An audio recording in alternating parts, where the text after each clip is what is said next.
বরাহনগরে উপনির্বাচনকে কেন্দ্র করে অশান্তি যে ছবির সামনে উঠে আসছে তৃণমূল কাউন্সিলর এবং সিপিআইএম প্রার্থীর হাতাহাতির ছবি, পাশাপাশি যে খবর উঠে আসছে একেবারে সপ্তমে মেজাজ বিজেপি প্রার্থী সজল ঘোষের।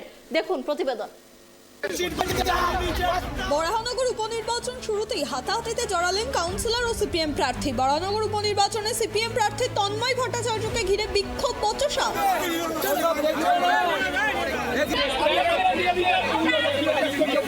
তর্কাতর্কি গড়ালো হাতাহাতিদের। বাম প্রার্থীর সঙ্গে হাতাহাতিতে জড়িয়ে পড়লেন তৃণমূল কাউন্সিলর। শনিবার বরাহনগর বিধানসভা কেন্দ্রের উপনির্বাচনে সিপিএম প্রার্থী তন্ময় ভট্টাচার্য ব্রহ্মানন্দ কেশবচন্দ্র কলেজের ভোট গ্রহণ কেন্দ্রে গিয়েছিলেন। সেখানেই বরাহনগর 14 নম্বর ওয়ার্ডের তৃণমূল কাউন্সিলর শান্তনু মজুমদারের সঙ্গে চলে হাতাহাতি। দুজনকে নিরস্ত করতে দৌড়ে আসেন দুদলের কর্মী সমর্থকরাও। ধাক্কা মারলো না, ও তো ধাক্কা মারেনি, ও মাথায় ঠেললো। আপনার বাজে কথা বলবেন না, আপনার ধাক্কা মেরেছে,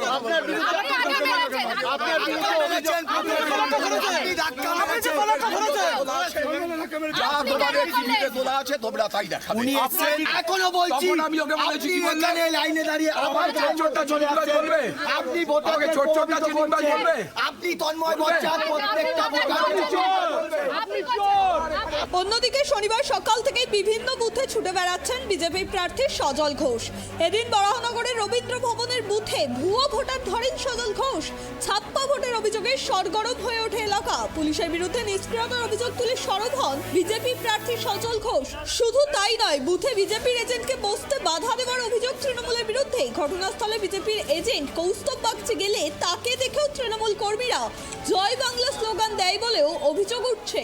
পুলিশ ধরছে না তো কি করবো? পুলিশ ধরছে কোথায়? আর যারা বাইরে থেকে এসছে তাদেরকে প্রপার ডাইরেকশনে দিচ্ছে না। দাদা আপনারা কারা? হ্যাঁ গাড়ি নিয়ে এসছে তো এখানে দাঁড়াচ্ছেন, গাড়িতে যান। এ তো ভূত, আপনি তো অথরাইজ নয় এখানে থাকা। আমি নির্বাচন কমিশনকে বলবো ইমিডিয়েট এই বিষয়টার দিকে দৃষ্টি দিতে। এখানেই শেষ নয়, বনহুগলিতে বুথে আবার রাজ্য পুলিশকে দেখা গেল বুথের ভিতরে। তার সঙ্গে আঙুল উঁচিয়ে কথা বলতে দেখা যায় সজল ঘোষকে। যদিও পুলিশ আধিকারিক জানান ভিতরে সব ঠিক আছে কিনা তা জানার জন্যই গিয়েছিলেন।